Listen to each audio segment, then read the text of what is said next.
Hello friends, welcome to Day Trader Telugu and good evening. Sensex 598 points gain అయ్యి 80,846 దగ్గర close అయితే Nifty 181 points gain అయ్యి 24,457 దగ్గర close అయింది. వెరస్ బ్యాంక్ నిఫ్టీ 587 పాయింట్స్ గెయిన్ అయ్యి 52,696 దగ్గర క్లోజ్ అయింది. ఇవాళ మన మార్కెట్స్ కాదు, యుఎస్ మార్కెట్స్ బాగున్నాయి, యూరోపియన్ మార్కెట్స్ బాగున్నాయి and most of the Asian markets. ఇక్కడ ఏదో మీకు రెడ్ కనిపిస్తున్నట్లు ఉంటది, అది మన గిఫ్ట్ నిఫ్టీయే. క్లోజ్ అయిన తర్వాత కొంత డ్రాప్ అయింది, ఒక 8 పాయింట్స్, అది తప్పించి రెస్ట్ మొత్తం గ్రీన్ గా ఉంటుంది. సో ఓన్లీ ఇండియానేనా కాదు, గ్లోబల్ మార్కెట్స్ అన్ని కూడా ఇవాళ బాగున్నాయి. బట్ పాయింట్ ఏంటంటే రీసెంట్ టైమ్స్ లో మన జీడిపి టూ మచ్ డిసప్పాయింట్ చేసింది. బట్ స్టిల్ జీడిపి డిసప్పాయింట్ చేసినా సరే, ఆ వీడియోలోనే నేను చెప్పాను, జీడిపి డిసప్పాయింట్మెంట్ చేసిందని ఆర్బీఐ వాళ్ళు rate cut December 6th related గా తీసుకునే అవకాశం ఉంది.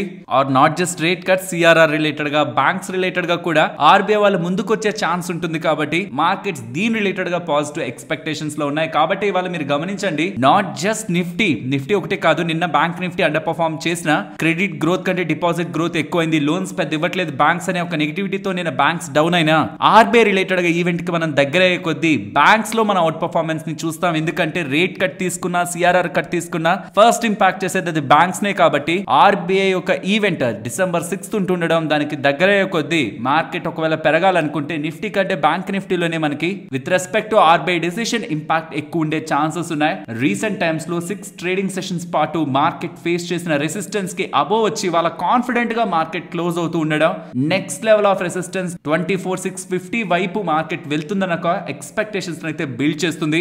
యాజ్ ఆఫ్ నౌ నెగిటివ్స్ నే చూస్తే జీడిపి డేటా బాలేదు అండ్ ఇంత కన్సంప్షన్ గా వీక్ గా ఉంది. రీసెంట్ టైమ్స్ లో అన్న డేటా పాయింట్స్ లో కూడా జిఎస్టీ రిలేటెడ్ గా కొన్ని అప్డేట్స్ ఉన్నాయన్నమాట. ఇప్పటి వరకు ఉన్న 18% జిఎస్టీని 28% కి చేయాలని, 28% నుంచి 35% కి చేయాలని చాలా అప్డేట్స్ ఉన్నాయి.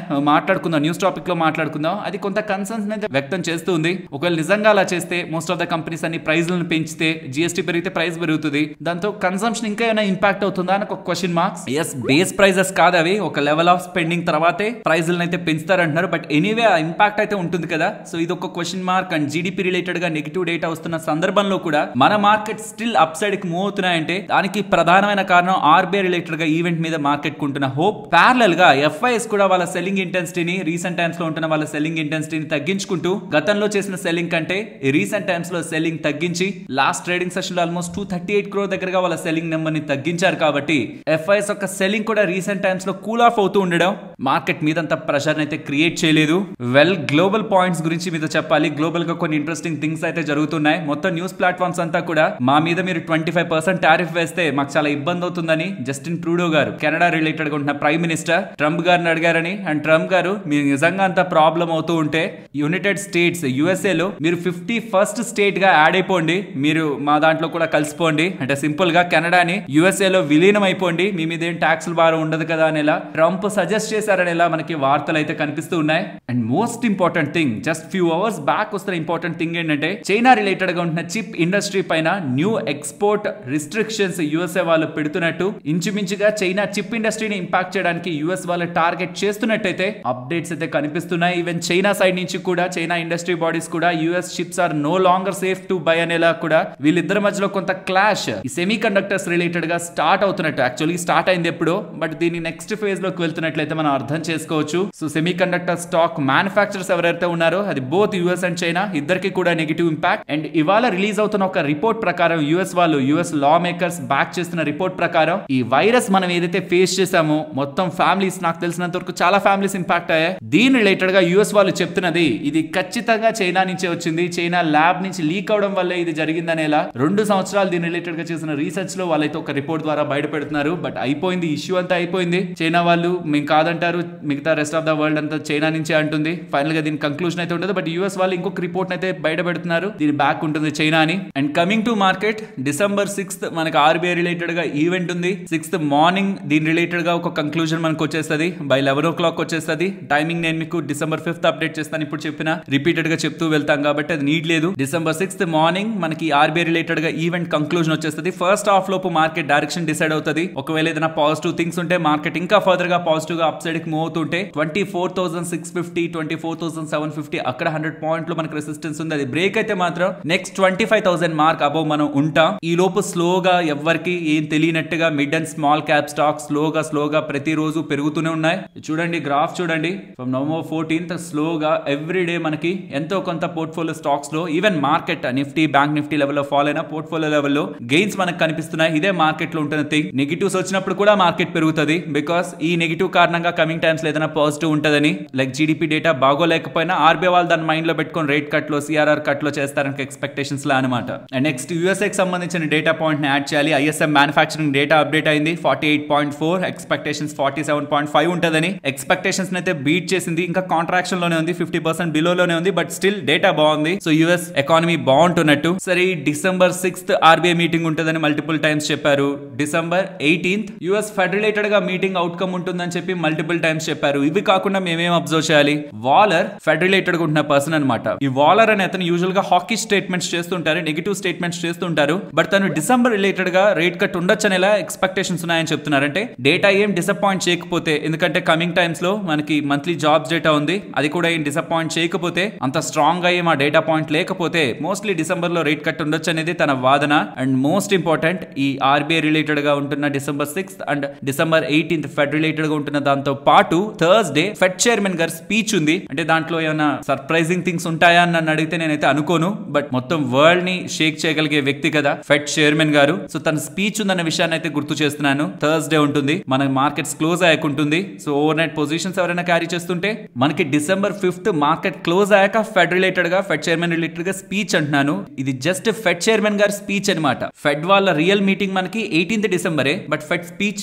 డిసెంబర్ 5th ఉంటుంది, మార్కెట్ క్లోజ్ అయ్యాకుంటుంది. And December 6th RBI governor గారి మానిటరీ పాలసీ కమిటీ మీటింగ్ ఉంటుంది. కాబట్టి ఓవర్ నైట్ లో పొజిషన్స్ ఎవరైనా క్యారీ చేయకుండా నేను కొంచెం వెయిట్ చేస్తాను, ఆర్బీఐ ఈవెంట్ కూడా కంప్లీట్ అయ్యాక చూసుకుంటానంటే ఇది పర్ఫెక్ట్ పాయింట్. ఎక్కువ రిస్క్ తీసుకోకూడని పాయింట్, పక్కనే మనకు ఉంటుంది. కాబట్టి December 5th over night positions carry చేయకుండా 6th ఫస్ట్ హాఫ్ వరకు వెయిట్ చేయడం మార్కెట్ లో బెటర్. రిస్క్ తీసుకోకూడదు అనుకుంటున్న వాళ్ళు, వోలటాలిటీని మేము ఫేస్ చేయకూడదు అనుకుంటున్న వాళ్ళు. అండ్ ఫ్రాన్స్ రిలేటెడ్ గా కొంత ఇష్యూస్ అయితే కనిపిస్తున్నాయి. ఫ్రాన్స్ గవర్నమెంట్ కి అగైనెస్ట్ గా నో కాన్ఫిడెన్స్ మోషన్ అనేలా. మరి అక్కడ నో కాన్ఫిడెన్స్ మోషన్ వచ్చి ప్రెసెంట్ ఉంటున్న గవర్నమెంట్ ఒకవేళ కొలాప్స్ అవుతున్నా అది మన ఇండియానేమి ఇంపాక్ట్ చేయదు, మార్కెట్స్ నేమి ఇంపాక్ట్ చేయదు. కానీ అక్కడ కొంత పొలిటికల్ ఇన్స్టెబిలిటీ, అక్కడ కొంత స్టాక్ మార్కెట్స్ పరంగా దాంతో ట్రేడ్ చేస్తున్న కంట్రీస్ రిలేటెడ్ గా కొంత ఇంపాక్ట్ అయితే ఉంటుంది. యూరోప్ లో ఉంటుంది కాబట్టి యూరోప్ రిలేటెడ్ గా ఈ ఇంపాక్ట్ ని మనం ఎక్స్పెక్ట్ చేయొచ్చు. ఫైనలీ మార్కెట్ రిలేటెడ్ గా వ్యూ, ఇక్కడ నుంచి మార్కెట్ ఇంపార్టెంట్ లెవెల్స్ అబోవ్ నే క్లోజ్ అయింది. కాబట్టి ఎఫ్ఐ సెల్లింగ్ ఒకటి ఇంకొక కన్ఫర్మేషన్ మనకి. వీళ్ళు తగ్గుతూ 240 crore దగ్గరగా వచ్చారు. ఇంకా అది ఫర్దర్ గా తగ్గుతుంటే ఇంకా మంచిది. ఇంకొంచెం కన్ఫర్మేషన్. ఇంత సెల్లింగ్ తర్వాత సడన్ సర్ప్రైజ్ ఇచ్చారు. రీసెంట్ టైమ్స్ లో 11,000 crores సెల్ చేశారు, తర్వాత 4,000 crores సెల్ చేశారు. ఇప్పుడేమో 240 crores దగ్గరగా వచ్చారు సెల్లింగ్ లో. ఇంకొంచెం తగ్గుతుంటే మంచిది, లేదు ఇక్కడే ఉన్నా మంచిదే. మళ్ళీ 3,000-4,000 crores సెల్లింగ్ కి వెళ్ళనంత వరకు దెన్ ఆబ్వియస్లీ మార్కెట్స్ ఇక్కడ నుంచి అప్ సైడ్ కి వెళ్లేందుకే పొటెన్షియల్ గా మార్కెట్ రిలేటెడ్ గా కనిపిస్తున్నాయి. ఆర్బీఐ రిలేటెడ్ గా ఈవెంట్ కూడా నేను ఎక్స్పెక్ట్ చేయడం, ఈవెన్ మార్కెట్ ని డిసప్పాయింట్ చేసిన మార్కెట్ టూ మచ్ గా ఫాలో అయిపోదు. ఆ రోజు కొంత డిసప్పాయింట్ అవుతుందేమో, నెక్స్ట్ 2 or 3-4 days కొంత స్టెబిలైజ్ అయ్యి అక్కడి నుంచి కూడా పెరుగుతుందని అనుకుంటున్నాను. ఎందుకంటే స్ట్రక్చరల్ గా మార్కెట్ ని డౌన్ సైడ్ కి డ్రాగ్ చేసింది ఎఫ్ఐఎస్ఏ. వీళ్ళొక్కరు ఆగారంటే చాలు మార్కెట్ లో ఇంత ఫాల్ అయితే ఉండిండకపోయిండొచ్చు. కాబట్టి ఏమాత్రం ఎఫ్ఐఎస్ లో స్టెబిలిటీ కనిపిస్తున్నా, ఈవెన్ ఆర్బీఐ రిలేటెడ్ ఈవెంట్ మనల్ని స్ట్రగుల్ చేసి ఆ రోజు మార్కెట్ లో ఫాల్ కనిపించినా అది డైరెక్షన్ ని మార్చే ఫాల్ అయితే నేను అనుకోను. తర్వాత కూడా మార్కెట్ అప్ సైడ్ కి వెళ్లే ఛాన్సెస్ ఉన్నాయి, ఈవెన్ ఆర్బీఐ ఈవెంట్ నెగిటివ్ గా టర్న్ అయిన తర్వాత కూడా. బట్ మనం ఫోకస్ చేయాల్సిన మెయిన్ ఫ్యాక్టర్ ఏంటంటే ఎఫ్ఐఎస్ రిలేటెడ్ గా సెల్లింగ్ ఇంటెన్సిఫై అవ్వకూడదు. 3,000, 4,000, 5,000 crore వరకు వెళ్ళకూడదు. 500,000 crore సెల్లింగ్ వరకు ఓకే, పాజిటివ్ గా వస్తే ఇంకా మంచిదే. బట్ ఆ ఇంటెన్సిఫికేషన్ లేదు ఎఫ్ఐఎస్ దగ్గర నుంచి అన్నంత వరకు మనం మార్కెట్ రిలేటెడ్ గా ప్రెసెంట్ ఉంటున్న డైనమిక్స్ లో పాజిటివ్ ఎక్స్పెక్టేషన్స్ ని చూడొచ్చు. ఐ హోప్ మార్కెట్ పరంగా లాంగ్ టర్మ్ ఎప్పటి నుంచో మనం పాజిటివ్ గా ఉన్నాం, బట్ షార్ట్ టర్మ్ మనం వీటిలో అబ్జర్వ్ చేయాలనేది అర్థమైంది అనుకుంటున్నాను. అండ్ ఇప్పుడే ఎఫ్ఐడిఐ డేటా అప్డేట్ అయింది. సూపర్ డేటా, చాలా టైం బ్యాక్ నుంచి ఇంత డేటా మనకి ఎప్పుడు కనిపించుండదు. ఎఫ్ఐఎస్ 3,664 crore దగ్గరగా బై చేసినట్లు డేటా కనిపిస్తుంది. బట్ చూస్తాను ఏదైనా బ్లాక్స్ ఉన్నాయేమో. ఇవాళ ఒక బ్లాక్ జరుగుతున్నట్లయితే అర్థమవుతుంది, కొన్ని బ్లాక్స్ ఉన్నాయి. ఆ బ్లాక్స్ లో ఒకవేళ బయర్స్ ఎఫ్ఐఎస్ సో కాబట్టి ఇదేం వన్ టైం ఈవెంట్ గా చూడాలా, లేకపోతే నిజంగా పాజిటివ్ గా చూడొచ్చా? నాకు కొంత టైం ఇవ్వండి, బికాస్ నాకు ఇప్పుడే కదా డేటా వచ్చింది. దీని రిలేటెడ్ గా 1-2 hours మనం కొంచెం డీప్ గా చూస్తే మనకు అర్థమవుతుంది దీని రిలేటెడ్ గా ఎవరెవరు బ్యాక్ ఉన్నారనేది. అది నేను మీకు రేపటి వీడియోలో అప్డేట్ చేస్తాను. So FIs data after long time మంచి డేటా, పాజిటివ్ డేటా అయితే రిఫ్లెక్ట్ అవుతుంది. కానీ ఆ బ్లాక్స్ లో ఎఫ్ఐఎస్ ఉన్నారా లేదా అనేది ఎన్ఎస్సి డేటా మనకి ఇంకొక 1-2 hours లో bulk deal and block deals లో అప్డేట్ అవుతుంది. దాన్ని బట్టి నేను అసెస్మెంట్ చేసి రేపటి వీడియోలో నేను దీని రిలేటెడ్ గా క్లియర్ గా మీకు అప్డేట్ చేస్తాను. బట్ అంతవరకు కొంత పాజిటివ్ గానే చూద్దాం. ఎఫ్ఐఎస్ మంచిగా ఉన్నారు. ఫ్రెండ్స్ ఇలా మార్కెట్ లో ఉంటున్న entire each and every data point ని ఎక్స్ప్లెయిన్ చేస్తూ కంటెంట్ ఇలా మీ ముందుకు తీసుకురావడానికి మేం పెట్టిన ఎఫర్ట్స్ మీకు వాల్యుబుల్ గా అనిపించుంటే తప్పకుండా మన వీడియోని లైక్ చేయండి. నెక్స్ట్ విప్రో నిన్నటి వీడియోలోనే చెప్పాను, ఇవాళ 50% దగ్గరగా స్టాక్ పడుతుంది, కంగారు పడద్దు అని. మోస్ట్లీ కంగారు పడుండరు అనుకుంటున్నాను. ఏం జరిగింది ఇక్కడ, స్టాక్ ప్రైస్ హాఫ్ అయింది. బట్ గుర్తుంచుకోండి, స్టాక్ ప్రైస్ హాఫ్ అయినా సరే నిన్న వరకు ఎవరైతే ఆ 580 దగ్గరగా ఉంటున్న స్టాక్ ప్రైస్ లో కొనుంటారో వాళ్ళకి మీ నెంబర్ ఆఫ్ స్టాక్స్ డబుల్ అవుతాయి. స్టాక్ ప్రైస్ హాఫ్ అయి నెంబర్ ఆఫ్ స్టాక్స్ డబుల్ అయినప్పుడు మీకు నెట్ టు నెట్ ఏ లాభం ఏ నష్టం కూడా ఉండదు. స్టాక్ ప్రైస్ అయితే హాఫ్ అయిపోయింది, మరి నెంబర్ ఆఫ్ స్టాక్స్ ఎప్పుడు డబుల్ అవుతాయి? నా దగ్గర 100 స్టాక్స్ ఉన్నాయి, అవి ఇంకా 100 స్టాక్స్ గానే ఉన్నాయంటే రేపు మీకు అవి కనిపిస్తాయి end of the day. But ఎల్లుండికి ఫిఫ్త్ డిసెంబర్ కి అది మీకు ట్రేడింగ్ లోకి వస్తాయి, థర్స్డే కి. నెక్స్ట్ గ్రాన్యూల్స్ ఇండియా స్టాక్ 10% పడింది. సరే, యుఎస్ ఎఫ్డిఏ వాళ్ళు రిలేటెడ్ గా వస్తున్న అబ్జర్వేషన్స్ తో పడింది అని సింపుల్ గా తీసుకోకండి. ఇన్వెస్టర్స్ జాగ్రత్తగా అర్థం చేసుకోండి. స్టాక్ 10% పడడం బ్యాక్ ఉంటున్న ఇంపార్టెంట్ రీజన్ వీళ్ళ గాగిలాపూర్ ఫెసిలిటీ అనమాట. ఇది చాలా ఇంపార్టెంట్ ఫెసిలిటీ. వీళ్ళకి వస్తున్న రెవెన్యూస్ 100 రూపీస్ అనుకుంటే అందులో 70% అంటే nearly 70 rupees of 100 rupees of their total revenue ఈ గాగిలాపూర్ ఫెసిలిటీ నుంచే వస్తుంది. అలాంటి ఫెసిలిటీ రిలేటెడ్ గా ఆగస్ట్ లో ఇన్స్పెక్షన్ జరిగింది యుఎస్ ఎఫ్డిఏ వాళ్ళ సైడ్ నుంచి. సరే, ఇన్స్పెక్షన్ కామనే కదా మన ఇండియన్ ఫెసిలిటీస్ కి.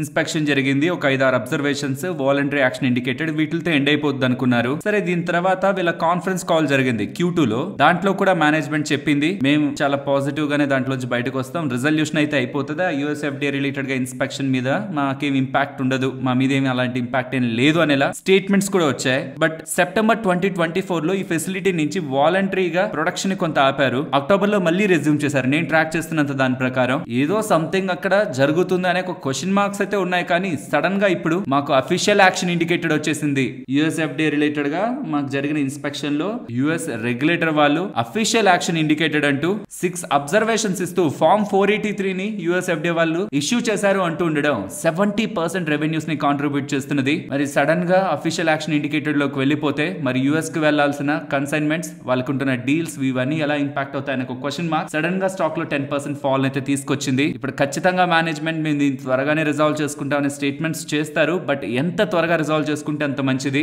బికాస్ హ్యూజ్ రెవెన్యూస్ కాంట్రిబ్యూట్ చేస్తున్న ఫెసిలిటీ కదా.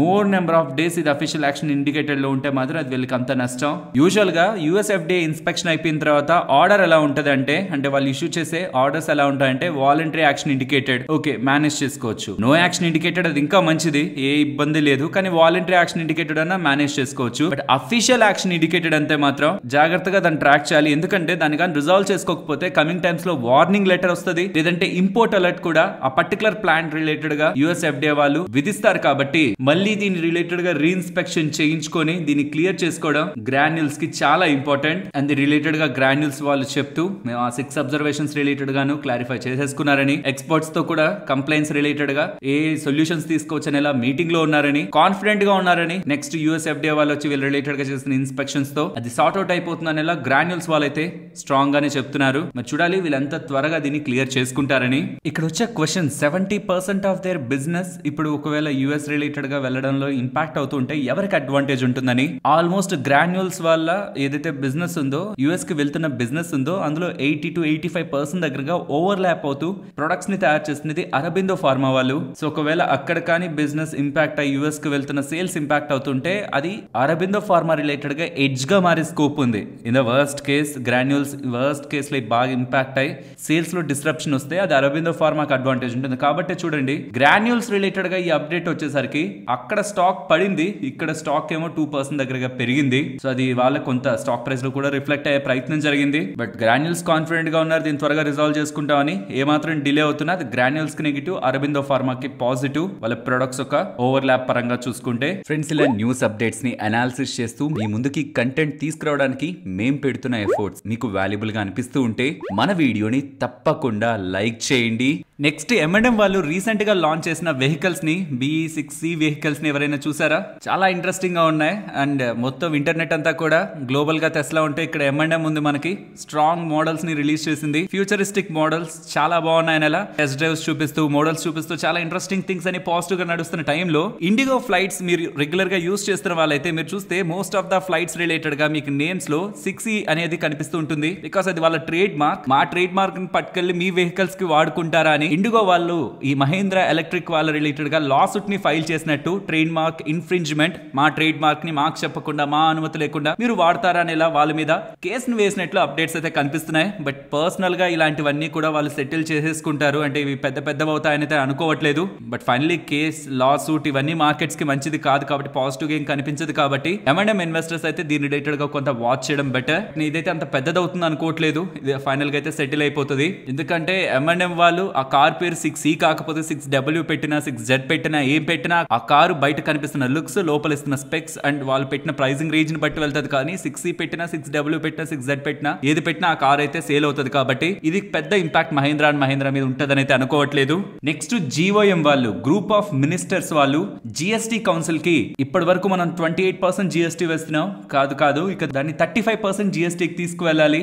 నాట్ ఓన్లీ టొబాకో, ఈ సిగరెట్ రిలేటెడ్ గా వీటి ప్రొడక్ట్స్ మీదే కాదు, ఏరియేటెడ్ డ్రింక్స్, కూల్ డ్రింక్స్ ఉంటాయి కదా, అండ్ ఇంకొన్ని మద్యపానం పరంగా ఉంటున్న వాటిల్లో కూడా వేటిలో అయితే ఏరియేటెడ్ డ్రింక్స్ ఉంటాయో, కార్బన్ డైఆక్సైడ్ మిక్స్ అయిన డ్రింక్స్ ఉంటాయో వాటిపై కూడా 28% GST నుంచి 35% GST కి పెంపుని చెయ్యాలని ఆలోచనలు అయితే వస్తున్నాయి. ఒకవేళ టొబాకో రిలేటెడ్ గా GST ని పెంచితే ITC, Godfrey Phillips, VST industries కి ఇంపాక్ట్ అయితే ఉంటుంది. వెరాజ్ ఏరియేటెడ్ డ్రింక్స్ పైన కానీ GST ని పెంచితే Varun beverages, United breweries, United spirits మీద ఇంపాక్ట్ ఉంటుంది. కాకపోతే వీటి మీద టొబాకో రిలేటెడ్ గా తీసుకునే చేంజెస్ మీద హై ఇంపాక్ట్ అనమాట. ITC మీద కానీ, గర్ల్ ఫ్రై ఫిలిప్స్ కానీ, VST ఇండస్ట్రీస్ కానీ ఇవి హై ఇంపాక్ట్, వీటి మీద మీడియం ఇంపాక్ట్ ఉంటుంది. వెరాజ్ ఇక్కడతో ఎండ్ అయిపోవట్లేదు. మీరు ఒకవేళ వాచ్ కొనాలనుకుంటే ఆ వాచ్ ఒకవేళ 25,000 కంటే అబోవ్ ఉందనుకోండి, ప్రెసెంట్ ఉన్న 18% నుంచి 28% కి GST ని పెంచాలని. షూస్ కొనాలనుకుంటున్నా సరే 15,000 అబోవ్ షూస్ మీరు కొనాలనుకుంటే 18% GST నుంచి 28% GST కి పెంచాలని. బట్టలు కొనాలనుకుంటున్నా సరే ఇప్పటి వరకు ఉంటున్న GST ఒకటి ఉంది, బట్ దాన్ని మారుస్తూ 1500 వరకు కొంటున్న వాళ్ళకి కావాలంటే తక్కువ వేద్దాం, GST 5% వేద్దాం. 1500 to 10,000 కొంటుంటే 18% GST, అబౌవ్ 10,000 కొంటుంటే 28% GST బట్టల మీద వేయాలనే ప్రయత్నం. అంటే అబౌవ్ 10,000 అంటే నాకు తెలిసినంత వరకు మొత్తం షాపింగ్ లో 10,000 కాదు, ఒక పర్టికులర్ ప్రొడక్ట్, ఒక షర్ట్, ఒక ప్యాంట్ ఆర్ ఒక డ్రెస్, మొత్తానికి ఒక పర్టికులర్ ప్రొడక్ట్ 10,000 కంటే అబౌవ్ అంటే 28% GST వేద్దామని గవర్నమెంట్ ఆలోచిస్తున్నట్లయితే కనిపిస్తుంది. దాని కారణంగా ఏ స్టాక్స్ ఉంటాయి, వేదాంత్ ఫ్యాషన్ కానీ, మన్యవార్, ఈవెన్ రైమాండ్ కానీ, ఆదిత్య బిర్లా ఫ్యాషన్స్, ఇవన్నీ కూడా ఏవైతే బట్టలు రిలేటెడ్ గా రెడీమేడ్ దుస్తులు నమ్ముతుంటారో వాళ్ళందరికీ కూడా ఇంపాక్ట్ అయితే ఉంటుంది. సో కాస్మెటిక్స్ మీద, వాచెస్ మీద, షూస్ మీద, వీటన్నిటి మీద కూడా డెసిషన్స్ తీసుకోవాలనుకుంటున్నారు. కాబట్టి ఓవరాల్ కన్స్యూమర్ స్పేస్ రిలేటెడ్ గా ఇంపాక్ట్ మనకి ఆఫ్టర్ ఈ డెసిషన్ తెలుస్తుంది. కానీ ఇక్కడ గుర్తుంచుకోవాల్సింది ఇదంతా గ్రూప్ ఆఫ్ మినిస్టర్స్ ఒక ప్రపోజల్స్. ఎవరికి ప్రపోజల్స్? GST కమిటీకి ప్రపోజల్స్. ఎప్పుడు ఉంటుంది GST కౌన్సిల్ మీటింగ్? ఎప్పుడు ఇమీడియట్ మీటింగ్ ఎప్పుడు? December 21st నా. సో మనకి ఈ ప్రపోజల్స్ ని ఈ GST కౌన్సిల్ పరిగణలోకి తీసుకొని అమలు చేయాలనుకుంటుందా లేదా అనేది December 21st తెలుస్తుంది. నాకు సంబంధించి రీసెంట్ టైమ్స్ లో కన్సంప్షన్ స్లో అయింది అనేది మనం వింటూ ఉన్నాం. Most of the FMCG products కానీ are most of the usage ఏదైతే కామన్ గా పబ్లిక్ చేస్తుంటారో అవి తక్కువ అవుతుందని ఈ టైంలో ట్యాక్స్ ని పెంచడం. ఓకే, టొబాకో వరకు, సిగరెట్స్ వరకు అంటే అది ఓకే, అది పక్కన పెడదాం, దాన్ని డిస్కరేజ్ చేయడానికి చేస్తున్నారు అనుకోవచ్చు. రెస్ట్ ఆఫ్ ద థింగ్స్ మీద పెంచుతూ ఉండడం మాత్రం, ఆల్రెడీ ట్యాక్స్లను కడుతూ ఉంటారు, ఆల్రెడీ వివిధ ఇండైరెక్ట్ గా ట్యాక్స్లని బోల్డ్ వేస్ లో పే చేస్తుంటారు, మళ్ళీ వీటిల్ని కూడా పెంచడం అయితే నేను కరెక్ట్ అని అయితే అనుకోవట్లేదు. మీ ఒపీనియన్స్ అయితే కామెంట్ సెక్షన్ లో చెప్పండి. మళ్ళీ ఎండ్ లో కూడా చెప్తున్నాను, ఇది ఫైనల్ కాదు. December 21st మనకు క్లారిటీ వస్తుంది వేటి మీద పెంచుతారు, వేటి మీద పెంచరని. అండ్ ఇంకొక శుభవార్తనే అనుకోవాలి, టర్మ్ ఇన్సూరెన్స్ మీద, ప్యూర్ లైఫ్ టర్మ్ ఇన్సూరెన్స్ మీద ఇప్పటి వరకు ఉన్న GST ని జీరో చేయాలనే ఆలోచనలో ఉన్నారని. హెల్త్ మీద కూడా సీనియర్ సిటిజన్స్ కి ఎంత మొత్తంలో వాళ్ళు హెల్త్ ఇన్సూరెన్స్ తీసుకుంటున్నా జీరోలో ఉంచుదాం. నాన్ సీనియర్ సిటిజన్స్ కి మాత్రం అప్ టు 5 lakh తీసుకునే వాళ్ళకి జీరోలో పెడదాం. 5 lakh కంటే అబోవ్ తీసుకుంటున్న వాళ్ళకి 5% GST వేద్దామని గవర్నమెంట్ ఆలోచనలో చేస్తున్నట్టయితే అప్డేట్స్ కనిపిస్తున్నాయి. ఇది చాలా మంచి అప్డేట్. ఇది కాకుండా మిగిలిందంతా ఇందాక మనం చూసిందంతా నాకైతే అంత కరెక్ట్ అనిపించట్లేదు. ఒకవేళ డెసిషన్స్ తీసుకోవడం టొబాకో వరకు ఓకే, కానీ రెస్ట్ ఆఫ్ ద థింగ్స్ అయితే సామాన్యుడి మీద భారం పెంచేలానే కనిపిస్తున్నాయి. మీ ఒపీనియన్స్ ని కూడా కామెంట్ సెక్షన్ లో చెప్పండి. నెక్స్ట్ టోరెంట్ పవర్ గురించి మాట్లాడుకోవాలి. మీకు గుర్తుంటే టోరెంట్ పవర్ వాళ్ళు ఆల్రెడీ బోర్డ్ అప్రూవల్ అయితే తీసుకున్నారు. 5,000 crore దగ్గరగా ఫండ్ రైజ్ చేయడానికి, త్రూ QIP ద్వారా ఫండ్ రైజ్ చేయడానికి అప్రూవల్ అయితే వాళ్ళ దగ్గర ఉంది. ఇప్పుడు QIP ద్వారా ఫండ్స్ రైజ్ చేయబోతున్నామని 3,500 crores దగ్గరగా QIP ద్వారా, అంటే స్టాక్స్ ని డైల్యూట్ చేస్తూ, కొత్త స్టాక్స్ ని క్రియేట్ చేస్తూ ఇన్స్టిట్యూషనల్ ప్లేయర్స్ కి, పెద్ద పెద్ద ప్లేయర్స్ కి స్టాక్స్ ని అమ్ముతారు. ఏ ప్రైస్ లో అమ్ముతారు? మరి 1503 రూపీస్ లో అమ్ముతారు. అంటే నిన్నటి క్లోజింగ్ ప్రైస్ తో చూస్తే 5.3% డిస్కౌంట్ లో. మరి డిస్కౌంట్ లో అమ్ముతున్నప్పుడు స్టాక్ ఎందుకు పెరిగింది? ఇవాళ బిగ్ ప్లేయర్స్ కి పెద్ద మొత్తంలో స్టాక్స్ మార్కెట్ ప్రైస్ లో ఎందుకు ఇస్తారు? డిస్కౌంట్ లోనే ఇస్తారు. బట్ అది ఎంత % డిస్కౌంట్ లో ఉంది అండ్ ఎవరెవరు ఎంటర్ అవుతున్నారు, QIP లో ఎంటర్ అవుతున్న బిగ్ ప్లేయర్స్ ప్లేయర్స్ ఎవరు అండ్ ఆ డబ్బుల్ని దేనికి యూస్ చేస్తున్నారన్న దాని మీద స్టాక్ ప్రైస్ మొమెంటం ఆధారపడి ఉంటుంది. ఆ డబ్బుల్ని దేనికి యూస్ చేస్తున్నారని అండర్లైన్ చేస్తే డెట్ ని క్లియర్ చేసుకోవడానికి, అంటే డెట్ ని తగ్గించుకోవడానికి and general and corporate purpose కి వీళ్ళు ఆ డబ్బుల్ని యూస్ చేస్తారని ఇలా అప్డేట్స్ అయితే కనిపిస్తూ ఉన్నాయి. అండ్ వీళ్ళు హైడ్రోజన్ రిలేటెడ్ గా కూడా వీళ్ళ ప్లాన్స్ ని అనౌన్స్ చేశాక స్టాక్ రిలేటెడ్ గా కొంత మంచి బజ్ అయితే కనిపించింది. అండ్ డెట్ ని కూడా తగ్గించుకోవడం మంచి విషయమే కాబట్టి మార్కెట్ ప్రాబబుల్లీ దీనికి పాజిటివ్ గా రియాక్ట్ అయి ఉండొచ్చు. ఫ్రెండ్స్, KPIT స్టాక్ ఇవాళ 6.5% పెరిగింది. ఎందుకు పెరిగింది అని చూస్తే JP Morgan వాళ్ళు దాని రిలేటెడ్ గా పాజిటివ్ గా కామెంట్స్ చేశారు కాబట్టి స్టాక్ పెరిగిందని ఇలా మీకు most of the financial platforms లో డేటా కనిపిస్తుంది. కానీ JP Morgan వాళ్ళు ఎంత ఇంటెన్స్ గా చెప్పారంటే, అంటే ఏదో కంపెనీ గురించి చెప్పి వాల్యుయేషన్స్ బాగున్నాయి, బిజినెస్ గ్రోత్ ఉంటది, పెరగచ్చు అని కాదు వాళ్ళు చెప్పింది. ఫాలెన్ హీరో మే రైజ్ అగైన్ అంటున్నారు. అంటే ఒకప్పుడు హీరో ఇప్పుడు పడ్డాడు కానీ మళ్ళీ హీరో అవుతాడు. పర్టికులర్ గా ఈ ధరలో ఎవరైనా కొనాలనుకుంటుంటే ఇది మంచి ధర, ఇక్కడ కొనొచ్చు అనేలా వాళ్ళు ఎందుకంత స్ట్రాంగ్ గా చెప్తున్నారన్నది విత్ ప్రైస్ తో కొంత లాజికల్ గా తెలుసుకునే ప్రయత్నం చేద్దాం. ఈ స్టాక్ లో పర్టికులర్ గా అక్టోబర్ పాయింట్ ఆఫ్ నుంచి చూస్తే ఈ స్టాక్ లో మీకు ఫాలే కనిపించుంటుంది.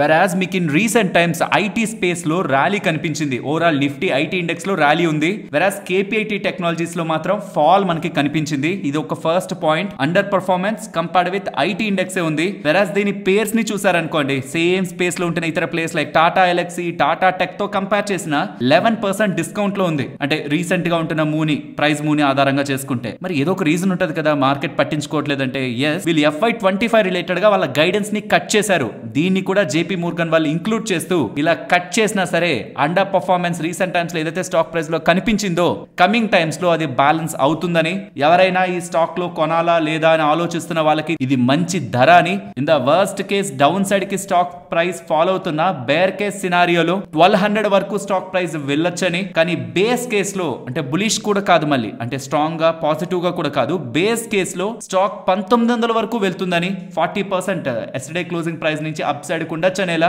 ఒకప్పటి ఫాలెన్ హీరో మళ్ళీ రైజ్ అవుతాడని స్ట్రాంగ్ స్టేట్మెంట్స్ తో, డౌన్ సైడ్ ఏమో 10% రిస్క్ ఉంది, అప్ సైడ్ ఏమో 42% రివార్డ్ ఉందనేలా స్టేట్మెంట్స్ చేస్తూ KPIT టెక్ రిలేటెడ్ గా JP Morgan వాళ్ళ స్ట్రాంగ్ వ్యూ అయితే షేర్ చేస్తున్నారు. ఇక్కడ నాకుంటున్న ఒపీనియన్ KPIT టెక్ రిలేటెడ్ గా అర్థం చేసుకోవాల్సింది ఏంటంటే, FY25 గైడెన్స్ ని కట్ చేశారు కానీ వీళ్ళ రిలేటెడ్ గా ఇంట్రెస్టింగ్ అబ్జర్వ్ చేయాల్సిన 2 ఉన్నాయి.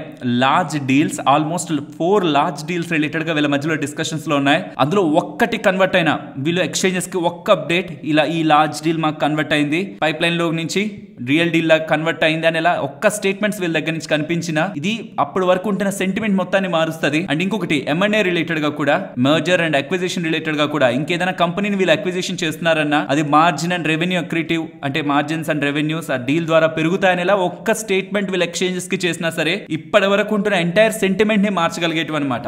మార్కెట్ కంతా ఇప్పుడు ఆల్రెడీ స్టాక్ పెరిగిపోయింది, బాగా ఎక్స్పెన్సివ్ వాల్యుయేషన్ లో ఉంది, గైడెన్స్ ని కట్ చేశారు, ఇంకంతలా పెరుగుతుందా లేదా అని ఒక క్వశ్చన్. ఆ క్వశ్చన్ కి ఆన్సర్ ఒక లార్జ్ డీల్ అయినా ఆర్ ఒక M&A అయినా మొత్తాన్ని సాల్వ్ చేస్తాయి. అండ్ ఐటీ స్పేస్ లో రీసెంట్ టైమ్స్ లో పెద్దగా పెరగని stock, and Tata tech and Tata ఎల్ఎక్సీకి యూజువల్ గా ఇది ఎక్స్పెన్సివ్ వాల్యుయేషన్ లో ట్రేడ్ అయ్యే స్టాక్ అనమాట because of their good growth. But recent times లో వాటితో కంపేర్ చేస్తే 11% డౌన్ సైడ్ కి వెళ్ళిన స్టాక్. ఆబ్వియస్లీ నేనైతే JP Morgan వాళ్ళు చెప్తున్న మాటలకైతే అంగీకరిస్తున్నాను. ఇంచుమించుగా నా వ్యూ కూడా సిమిలర్ గానే ఉంది KPIT టెక్నాలజీస్ రిలేటెడ్ గా. బట్ చెప్పానా, ఒక్క డీల్, లార్జ్ డీల్ అండ్ ఒక M&A మొత్తం వ్యూనే మారుస్తుంది మార్కెట్ లో KPIT టెక్ రిలేటెడ్ గా ప్రెసెంట్ ఉంటున్న అండర్ పర్ఫార్మెన్స్ వ్యూ ని. నెక్స్ట్ రిజల్ట్స్ గురించి మాట్లాడుకోవాలి. ఫస్ట్ స్విగ్గీ వాళ్ళ రిజల్ట్స్. మీకు ఇలా రిజల్ట్స్ కనిపిస్తున్నాయి అనుకోండి, మీకు అంత ఎక్కువగా అర్థం కాదు కాబట్టి ఫార్వర్డ్ ని మారుద్దాం. దీంట్లో ఇక్కడ మీకు ఇంపార్టెంట్ డేటా పాయింట్స్ అన్ని కూడా మనీ కంట్రోల్ వల్ల అప్డేట్స్ చేస్తున్నారు. బట్ నేను రిజల్ట్స్ అనాలిసిస్ చేసిన దాని ప్రకారం సింప్లిఫై చేస్తూ స్విగ్గీ రిజల్ట్స్ ని ఒక్క ముక్కలో మన అందరం అర్థమయ్యేలా తెలుసుకోవాలంటే, వీళ్ళకి 2 సెగ్మెంట్స్ ఉన్నాయి కదా, ఒకటి ఫుడ్ డెలివరీ బిజినెస్, ఇంకొకటి క్విక్ కామర్స్. స్విగ్గీ ఇన్స్టామార్ట్ ఉంటది కదా,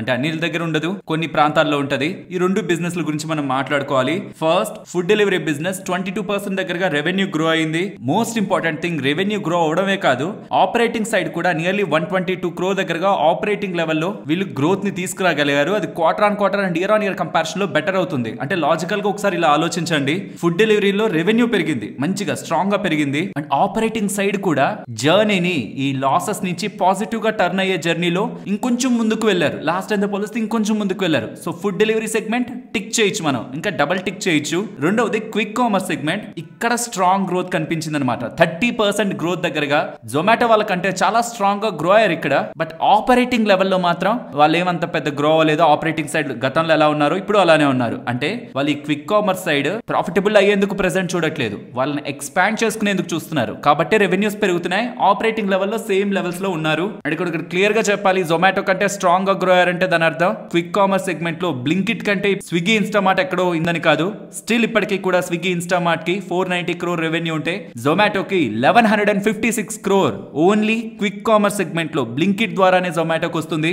ఇంకా Swiggy operating profit side Swiggy Instamart related గా ప్రాఫిటబుల్ కాదు, ఈవెన్ ఫుడ్ బిజినెస్ రిలేటెడ్ గాను కాదు. వెరస్ జొమాటో ఫుడ్ బిజినెస్ పరంగాను and even quick commerce segment పరంగాను operating side profitable. Quick commerce segment ఇక్కడ హీరో అండ్ కింగ్ మేకర్ అవుతుంది కమింగ్ టైమ్స్ లో.